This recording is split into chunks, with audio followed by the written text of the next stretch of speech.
There was a time, not that long ago, when the most powerful people in the world didn't leave home without one device. Not an iPhone, not a Samsung, a Blackberry. Presidents used it, CEOs worshipped it, teenagers begged for it. It had a tiny screen, a physical keyboard, and an email system so addictive they called it Crackberry. And then, in just a few years, it vanished.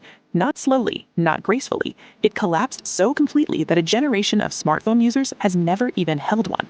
Last week, Blackberry announced that it was facing a huge loss due to unsold devices and that it would lay off about 40% of its already reduced workforce.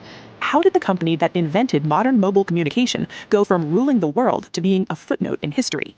This is the rise and fall of Blackberry, and this is where the story begins. The story starts in 1984, Waterloo, Canada, a small town not known for tech. Two engineering students, Mike Lazaridis and Douglas Fragan, start a company called Research in Motion. The name is boring on purpose. They didn't want to sound flashy. They wanted to sound serious, because they were building something serious: wireless data transmission. At the time, mobile phones were bricks, and they only made calls. Data, email, the internet, that was science fiction. But RIM saw something coming. They believed the future wasn't about voice, it was about information, moving data without wires. In 1996, RIM released the interactive pager. It wasn't a phone, it was a pager that could send and receive emails. You typed on a tiny QWERTY keyboard using your thumbs. It was awkward, it was slow, but for the first time, you could send a message from anywhere without a laptop. Then, in 1999, they launched the Blackberry 850. It had a monochrome screen, no web browser, no apps, just email and a calendar. And it changed everything. Because email on a Blackberry wasn't like email on a computer. It was push email. The message just appeared. You didn't have to check. It found you. That feeling, that tiny buzz in your pocket, became addictive. The breakthrough wasn't the hardware, it was the network. RIM built its own data centers, its own servers, its own encryption. When you sent an email from a Blackberry, it didn't go through the public internet the same way. It went through RIM's secure infrastructure. That meant one thing: security. President of the United States said he wanted to keep his Blackberry. Back in 2009, when he became president, security was certainly an issue. In the early 2000s, the world was terrified of cyber threats. Companies worried about hackers, governments worried about spies, and Blackberry offered a solution. Your email was compressed, encrypted, and delivered instantly. No other phone could do that. Wall Street fell in love first. Traders needed email every second. If a deal came in and you didn't respond in minutes, you lost money. Blackberry made that possible. Then lawyers, then politicians, then the US government. President Obama famously fought to keep his Blackberry after taking office. He called it his little machine. And then something unexpected happened. Normal people started buying them. Why? Because the keyboard was fast, really fast. You could type with two thumbs without looking. Try doing that on a flip phone. Impossible. The addiction became a cultural phenomenon. People checked their Blackberries at dinner, under the table, during movies, in the bathroom. The little red LED light blinked when you had a new message, and you couldn't ignore it. It was the first smartphone addiction, and RIM loved it. By 2007, Blackberry had 10 million users. The stock was soaring. The company was worth over $80 billion.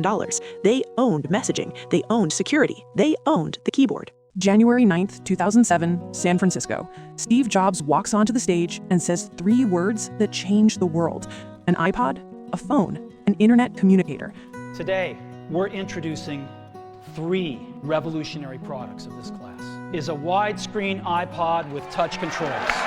Second is a revolutionary mobile phone. And the third is a breakthrough internet communications device. Then he says it again. Are you getting it? These are not 3 separate devices. This is one device. And he holds up the iPhone. At first, RIM laughed. The iPhone had no keyboard. How would you type? It had no removable battery. It was fragile, and it wasn't secure. No big company would ever let employees use this toy. Mike Lazaridis, the co-founder of RIM, looked at the iPhone and said it didn't worry him at all. He thought the battery life was too short, the screen was too fragile, and enterprise customers would never trust Apple. But here's where the story takes a turn. Steve Jobs wasn't selling to enterprises. He was selling to normal people. And normal people didn't care about encryption. They cared about the web. They cared about music. They cared about apps. The iPhone had a real web browser, not the stripped-down text-only browser on Blackberry. The full internet, in your pocket, with pinch to zoom. And then came the App Store. Blackberry had apps, sort of, but they were tiny, clunky, and hard to install. The App Store made getting new software as easy as tapping a button. Within 2 years, developers abandoned BlackBerry. Why build an app for a platform with shrinking market share? Everyone was going to iPhone and Android. But here's the strange thing. RIM still didn't react. They had a question to answer, and they got it wrong. RIM's leadership was stuck, not because they were stupid, because they were successful. For a decade, their formula worked. Physical keyboard, secure email, long battery life. Every time they released a new model, fans upgraded. Why change? But here's the problem. The world changed without them. Touchscreens got better. The iPhone's glass became tougher. Battery technology improved, and consumers started expecting more than email. They wanted entertainment. They wanted cameras. They wanted social media. BlackBerry tried to respond.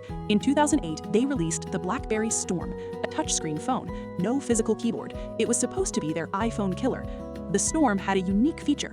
The entire screen was a button. You pressed it, and it clicked. It felt like typing on a keyboard, but it wasn't. Reviews were brutal. The click screen was slow, it was buggy, it froze constantly. The software was unfinished. Tech reviewers called it the worst smartphone of the year. And here's the real mistake. RIM didn't have a software problem, they had a thinking problem. They still believed hardware was the answer. A better keyboard, a bigger battery, a tougher screen. But Apple and Google understood something RIM didn't. The future wasn't hardware, it was software and the operating system.